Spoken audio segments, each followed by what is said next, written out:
स्वामी जी, आज हम जानेंगे कि हमें गुरु क्यों बनाना चाहिए और सतगुरु या गुरु हमारे लिए क्यों आवश्यक है। तो वीडियो शुरू करते हैं। नाम या शब्द की खोज मनुष्य अपने आप नहीं कर सकता। अंदर जाने का मार्ग, शब्द से जुड़ने की विधि और अंदर रूहानी रास्ते पर चलने का तरीका केवल संत ही जानते हैं। आँखों के केंद्र, दसवें द्वार या मुक्ति के दरवाजे की कुंजी संतों के हाथ में है और केवल वे ही जिज्ञासु की आत्मा को अंतर में शब्द की चेतन धुन के साथ जोड़ सकते हैं। यह कुंजी अभ्यास की वह विधि है जिसके द्वारा साधक शरीर के 9 द्वारों को खाली करके जीते जी मरकर आँखों के केंद्र से होता हुआ रूहानी मंडल में जाता है। यह द्वार अत्यंत कठिन है। संतों ने इसे वज्र कपाट कहा है क्योंकि इसे खोलना बहुत मुश्किल है, परंतु पूरे गुरु के द्वारा दीक्षित अभ्यासी के लिए यह द्वार खुल जाता है। यह सत्संग की वीडियो संत कबीर राधा स्वामी सत्संग व्यास से लिया जा रहा है। सारे सत्संगी भाइयों से निवेदन है कि वीडियो अंत तक सुने और सत्संग की वीडियो अगर पसंद आए तो लाइक करें, अधिक से अधिक शेयर करें। तो वीडियो पर आते हैं। कबीर कहते हैं, साँचे सतगुर की बलिहारी, जिन्हें यह कुंजी कुफल उघारी। ताला कुंजी हमें गुर दी नहीं, जब चाहो तब खोलो किबरा। प्रेम प्रीत के चुनरी हमरी, जब चाहो तब नाचो सहरबा। कहे कबीर सुनो भई साधु, बहुर न आवे यही नगरवा। कहते हैं, गुरु अमरदास जी भी कहते हैं कि अंदर के द्वार की कुंजी सतगुरु के हाथ में है। यह द्वार और किसी से नहीं खुल सकता।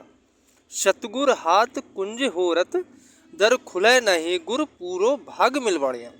सेंट पीटर को अपना जानशीन बनाने का निर्णय प्रकट करते हुए हजरत ईसा भी यही बात कहते हैं, और मैं तुम्हें स्वर्ग की बादशाहत की कुंजी दूंगा।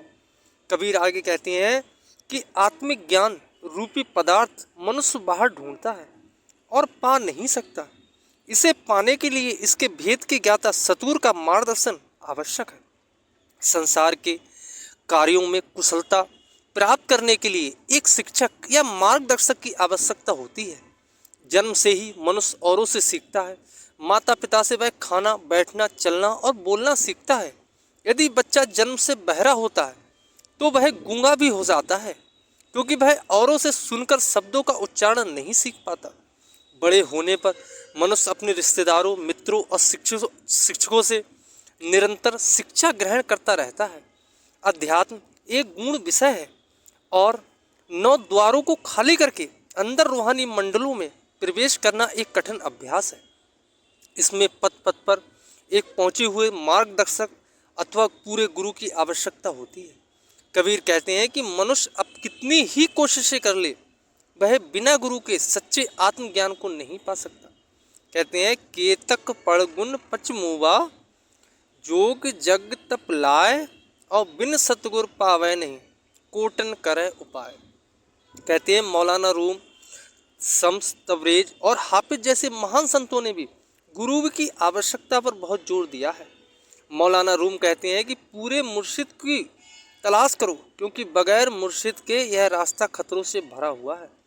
अगर तेरे सिर पर मुर्शिद का हाथ नहीं होगा तो शैतान की आवाज़ तुझे बहकाकर गुमराह कर देगी।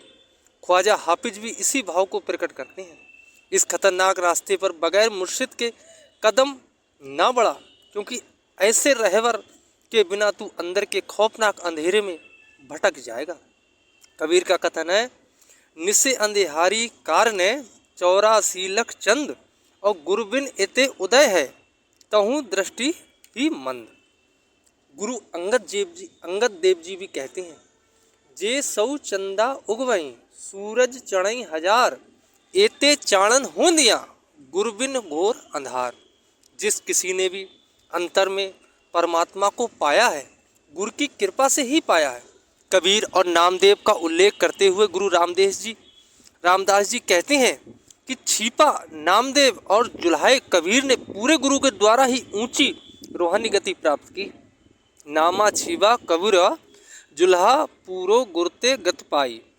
कबीर कहते हैं कि अभ्यासी की सारी रूहानी प्राप्त गुरु की कृपा से ही होती है। कहते हैं ना कुछ किया ना कर सका, ना करने जोग शरीर, जो कुछ किया साहिब किया, ताते भया कबीर।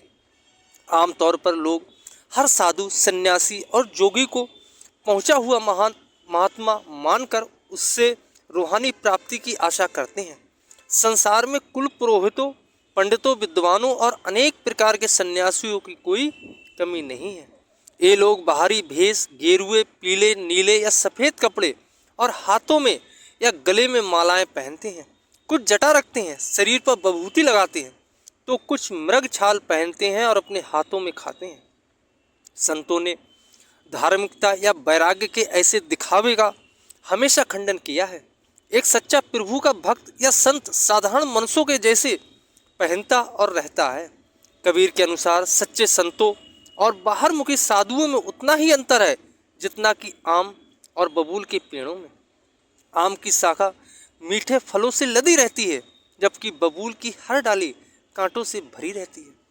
कहते हैं साध सिद्ध बड़ अंतरा, जैसे आम बबूल, बाकी डारी अमी फल और या की डारी सूल। इसी प्रकार भेषी साधुओं और पाखंडियों के लिए कबीर कहते हैं कि माला पहनकर, तिलक लगाकर या सिर पर मुड़ाकर भक्त नहीं बन जाता। ऐसे लोग दुनियादारी के रास्ते पर चलकर अपना मनुष्य जन्म गवा देते हैं। कहते माला तिलक लगाई के भक्ति न आई हाथ, और दाढ़ी मूछ मुड़ाई के चले दुनी के साथ। अगर सिर मुड़ाने से परमात्मा मिल सकता तो बेशक हर कोई मुड़ा ले, लेकिन बार बार मुड़े जाने पर भेड़ परम पद प्राप्त नहीं करती। मूड़ मुड़ाए हर मिले, सब कोई ले है मुड़ाए, और बार बार के मूड़ते भेड़ बैकुंड न जाए। धर्मात्माओं का लिबास पहनकर मनुष्य धर्मात्म नहीं बन जाता। शेर की खाल ओढ़कर भी भेड़ अपनी ही चाल चलता है। उसकी आवाज़ शेर की आवाज़ नहीं हो सकती, वह बनावटी ही रहती है और अंत में वह जंगली कुत्तों का शिकार होती है। बाना पहर सींग का चले भेड़ की चाल, और बोली बोले सियार की कुत्ता खाए फाल। कबीर कहते हैं कि एक अंधा वीरान जंगल और कटीली झाड़ियों में से जिज्ञासु को रास्ता नहीं दिखा सकता। गंदगी के संपर्क में आकर कोई सुगंधी से परिपूर्ण नहीं हो सकता। खोटे सिक्के से कोई हीरा नहीं खरीद सकता। अधूरा तैराक दूसरों को डूबने से नहीं बचा सकता, और एक भेड़िया भेड़ों के झुंड की रक्षा नहीं कर सकता। इसी प्रकार एक अधूरा गुरु या झूठा महात्मा जिसकी दृष्टि सांसारिक पदार्थों, भोगों और मान प्रतिष्ठा पर लगी है, जिज्ञासु को अंदर मुक्ति के मार्ग पर नहीं ले जा सकता। ऐसे गुरु का शिष्य भी संसार की ओर ही प्रवृत्त होगा। जैसा कि कबीर अपने एक दोहे में कहते हैं, जाका गुरु गेही अरहे, चेला ग्रेही होए, और कीच कीचते धोबते दाग न छूटे कोय। इसके विपरीत कबीर बतलाते हैं कि सच्चा या पूरा गुरु सुजाखा है, उसके अंदर की आँख खुली हुई है और वह अपने शिष्य की अंतर्दृष्टि खोलकर प्रभु के दर्शन करा सकता है। सच्चा गुरु ऐसा साबुन है जो शिष्य के मन पर जमे हुए जन्म जन्मांतरों के मैल को धोता है। वह नाम का सच्चा सिक्का देता है जिसके द्वारा सबसे ऊंचे खजाने से प्रभु प्रेम का हीरा खरीदा जा सकता है। सच्चे गुरु ने संसार के तूफानी समुद्र को पार कर लिया है और वह ऐसा कुशल तैराक है जो भव सागर में डूबते असंख्य पापियों को पार ले जा सकता है। वह ऐसे चंदन का वृक्ष है जिसके संपर्क में आकर शिष्य रूपी साधारण पेड़ सुगंधि से भरपूर हो जाता है। ऐसा सतगुरु संसार में रहते हुए भी संसार से परे है। संसार की धन दौलत और मान प्रतिष्ठा उसके कदमों में होती है, पर फिर भी वह केवल परमात्मा को ही चाहता है। वह अपने शिष्यों को आंतरिक आनंद का वह अमृत प्रदान करता है जिसे पाकर संसार के ऐश्वर्य और भोग तुच्छ प्रतीत होने लगते हैं।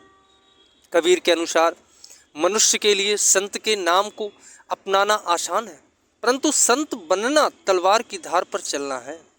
सच्चा संत हमेशा शांत और स्थिर होता है और वह इस कठिन मार्ग पर आसानी से चलकर धूमधाम पहुंच चुका होता है। कबीर कहते हैं, सच्चे संतों की चाल और दुनियादारों की चाल में बहुत अंतर है। ऐसे झूठे महात्माओं की चाल अथवा रहन सहन उनकी सांसारिकता को छिपाने का एक पर्दा है। एक पूर्ण गुरु अथवा सच्चा संत कोई विद्वान या प्रकांड पंडित नहीं होता। उसका ज्ञान किताबी ज्ञान नहीं बल्कि अपने निज रूहानी अनुभव से प्राप्त सच्चा ज्ञान है। उसे अपना उच्च आत्मिक अवस्था का अभिमान नहीं है, वह निस्वार्थ सरल और सच्चा है। उसके हृदय में हर एक जीव के लिए आदर और प्रेम का भाव है। अपने एक दोहे में कबीर सच्चे संत का वर्णन इस प्रकार करते हैं। निर्वैरी नेह कामता साई सेती नेह और बिसिया शून्य रा रहे संत ही का अंग ए। पूरा संत या संत वह हस्ती होती है जो परमात्मा के धाम से इस संसार में आता है या जो रूहानी अभ्यास द्वारा वहाँ तक पहुँचकर प्रभु में समा गया है। जो महात्मा बेखटके प्रभु के दरबार में जा और आ सकता है, केवल उसी में यह सामर्थ्य है कि वो और जीवों को भी ले जा सके। उस परम सत्य के लोक में केवल परमात्मा ही है और जो महान आत्मा वहाँ पहुँचती है वह परमात्मा में समाकर परमात्मा का ही रूप हो जाती है। ऐसे महान सतगुरु को संतों ने मुक्ति का द्वार, प्रभु भक्ति का मार्ग और देहधारी परमात्मा कहा है। कबीर कहते हैं कि संत और सतगुरु उसी को कहा जा सकता है जो अपने शिष्यों को उस अलख प्रभु का प्रत्यक्ष दर्शन करा दे। भाई सोई सतगुरु संत कहावे नैनन अलख लखावे। एक अन्य पद में वे कहते हैं कि मुझे वही सतगुरु प्रिय है जो सच्चे नाम का अमृत रस खुद पीता हो और मुझे भी पिला सके, जो मेरी आंखों पर भ्रम का पर्दा हटाकर मुझे अपने आप का बोध करा सके और जिसके दर्शन करना ही परमात्मा के दर्शन करना हो। कहते हैं साधो सो सतगुरु मोहि भावै सत्य नाम का भर भर प्याला आप पिए मोहे प्यावे। पर्दा दूर करे आँखन को निज दर्शन दिखलावे और जाके दर्शन साहिब दर्शन अनहद शब्द सुनावे। मौलाना रूम ने मुर्शिद के हाथ को खुदा का हाथ और उसकी आँख को खुदा के नूर से रोशन आँख कहा है। कबीर भी इसी भाव को व्यक्त करते हुए कहते हैं कि जब मैं गुरु से मिला मैं परमात्मा से ही मिल गया, क्योंकि दोनों में तनिक भी अंतर नहीं है। अपने मन वचन और कर्म से साधु और परमात्मा एक होते हैं। साध मिले साहिब मिले अंतर रही न रेख और मनसा बाचा कर्म न साधु साहिब एक। आए कहते हैं सभी संतों का कहना है कि सतगुरु की पूजा प्रभु की पूजा है और सतगुरु से प्रेम करना परमात्मा से प्रेम करना है। कबीर भी कहते हैं कि संतों की देह निराकार परमात्मा का दर्पण है। जो उस निराकार को देखना चाहता है वह उसे संतों में ही देख सकता है। कहते हैं निराकार की आरसी साधो ही की देह और लखा जो चाहे अलग को इन्हीं में लख ले। गुरु रामदास जी भी कहते हैं कि मैंने शरीर रूपी सागर का मंथन करके यह अनुपम वस्तु देखी है कि गुरु परमात्मा और परमात्मा ही गुरु और दोनों में कोई भेद नहीं है। कबीर बार बार यही कहते हैं कि गुरु और साहिब एक हैं, बाकी सब भ्रम। गुरु साहिब तो एक है, बाकी सब आकार। और जो शिष्य गुरु को मनुष्य समझता है वह अंधा है तथा लोक व परलोक में दुख पाता है। कहते गुरु मानुष कर जानते तेनर कही अंध और महादुखी संसार में आगे जम के बंद। आज की वीडियो यहाँ पर ही समाप्त होती है। पुनः सत्संगी भाइयों से निवेदन है कि वीडियो को लाइक करें, चैनल को सब्सक्राइब करें और अधिक से अधिक वीडियो शेयर करें। राधा स्वामी जी।